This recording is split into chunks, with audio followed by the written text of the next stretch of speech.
नमस्ते India, promise थोड़े ज्यादा का। वाइस मार्शल संजय भटनागर जी हमारे साथ स्टूडियो में मौजूद हैं।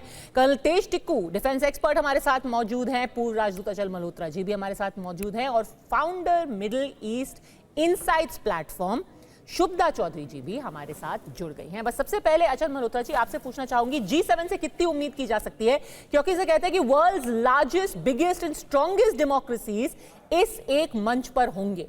क्या इस वक्त जब इजराइल और ईरान आमने सामने हैं, G7 में किसी तरीके के युद्ध विराम की हम उम्मीद कर सकते हैं?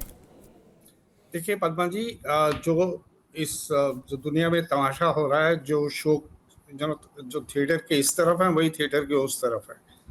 जो ईरान और इजराइल को आमने सामने ला रहे हैं वो बाहर हैं, बड़ी बड़ी ताकतें, और वही G7 में बैठेंगी। अगर उनकी तमन्ना इच्छा है कि ईरान और इजराइल में शांति हो जाए या पूरे विश्व में शांति हो जाए, तो उसके लिए G7 करने की जरूरत नहीं है। नंबर 2, मुझे ये जरूर मालूम नहीं है कि G7 के एजेंडा में कितनी अहमियत दी जाएगी ये जो कॉन्फ्लिक्ट चल रहे हैं।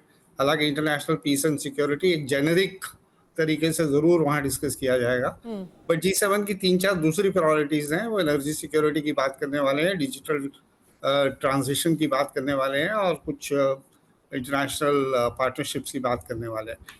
तो मुझे लगता नहीं है कि ये जो रशिया उक्रेन कॉन्फ्लिक्ट है, इजराइल और हमास, इजराइल और ईरान, ये कॉन्फ्लिक्ट्स किसी बहुत बड़े जोर शोर से इस फोरम पे डिस्कस होंगे और किसी नतीजे की तरफ कोई फैसला किया जाएगा। किया भी जाएगा तो इसमें वो लोग तो शामिल ही नहीं है ना, ये तो वन साइडेड है। ये बड़े देश और बड़ी इकोनॉमीज हैं, और वो लड़ाई के इस तरफ बैठी हुई हैं। जो दूसरी पार्टीज हैं वो तो इसमें इन्वॉल्व ही नहीं है, ना हमास की तरफ से कोई इन्वॉल्व है, ना ईरान की तरफ से कोई इसमें इन्वॉल्व है। तो क्या फैसला लेंगे? हाँ, ये बड़ा फैसला ले सकते हैं, कह सकते हैं कि चलो भाई बस खत्म करो, अब इस लड़ाई को खत्म करो। लेकिन वो क्यों करेंगे? उनके अभी ऑब्जेक्टिव्स पूरे नहीं हुए हैं। अभी उन्होंने सदाम हुसैन की तरह जो है खमेनी को पूरी तरह से तबाह नहीं किया, ईरान को उन्होंने घुटनों पे नहीं लाए हैं, हमास पूरी तरह से खत्म नहीं हुआ है, तो लड़ाई क्यों रुकवाएंगे?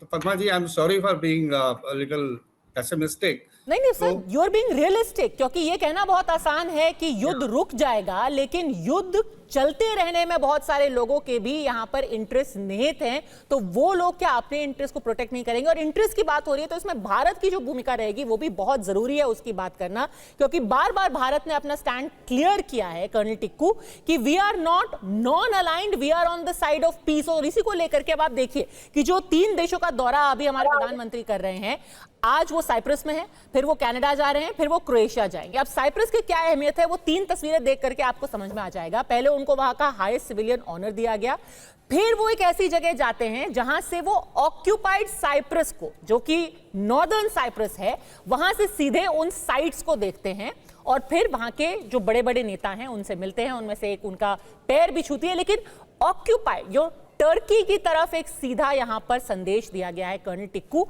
भारत इस मीटिंग में जा रहा है एक ऐसे वक्त पर जहां पर एक बहुत बड़ा खतरा पूरी दुनिया पर मंडरा रहा है, लेकिन भारत अपने हितों को सबसे पहले रखेगा और टर्की, पाकिस्तान जैसे देशों को भी साफ साफ संदेश देगा उस मंच से। कर्नल टिक्कू, देखिए, सबसे पहली बात तो ये है कि जो देश G7 मीटिंग में हैं, तकरीबन वो सभी एक ही वेस्टर्न अलायंस के हिस्सा हैं, और मुझे नहीं लगता है कि उनको G7 मीटिंग में आने की जरूरत थी। कि अगर फैसला ईरान इजराइल वॉर के ऊपर लेना था, वो आपस में खुद उसका फैसला कर सकते थे। तो मैं मानता हूं कि G7 में अगर बातचीत होगी साइड लाइन पर, लेकिन उसका कोई प्रभाव नहीं पड़ेगा अरब इजरायली कॉन्फ्लिक्ट के ऊपर। पहली बात तो ये है।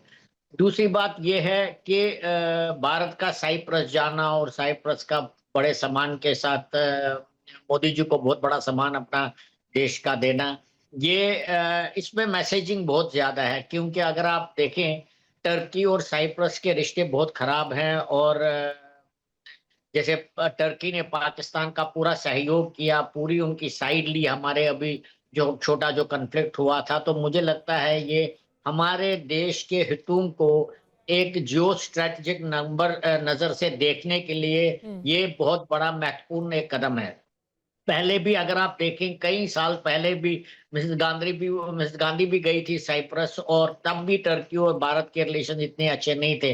तो ये एक मैसेजिंग है, क्योंकि पूरे विश्व में आजकल जिस प्रकार से कन्फ्रंटेशन चल रहा है, युद्ध चल रहे हैं, टर्मोइल पूरी दुनिया में हो रहा है, तो हमारे देश के लिए भी बहुत जरूरी है कि जो हमारे दोस्त हैं विश्व में, जो हमारे स्ट्रेटेजिक इंटरेस्ट हैं, उनको वो ठीक तरह से बना के रखें। जहां तक भारत का G7 में जाने की बात है, मुझे लगता है ये एक हाईली डेवलप्ड सोसाइटी की मीटिंग हो रही है, और यहाँ पर भारत वही पक्ष रखेगा। मुझे लगता है वो फिर से ग्लोबल साउथ की बात करेंगे, क्योंकि जी। भारत ग्लोबल साउथ की एक वॉइस बन चुका है ऑलरेडी। तो उस बात को वो आगे ले जाएंगे। हाँ, जरूर द्विपक्षीय बातचीत होगी, बायलैटरल बातचीत होगी, लेकिन आजकल के युग में मुझे लगता है भारत का रोल बहुत बहुत मुश्किल है, क्योंकि दुनिया इतने खेमों में बटी हुई है। तो सब लोग ये चाहते हैं कि वो अपने जो पॉलिटिकल और जो स्ट्रेटेजिक इंटरेस्ट है उनको वो बचा के चले। मतलब बहुत एक तलवार की धार पर चलना बिल्कुल, पड़ेगा। जिसको हम मिडिल पाथ कहते हैं, उसको तलवार की धार ही अब वो बन गया है, क्योंकि मिडिल पाथ इस वक्त सबसे ज्यादा मुश्किल पथ है किसी के लिए भी।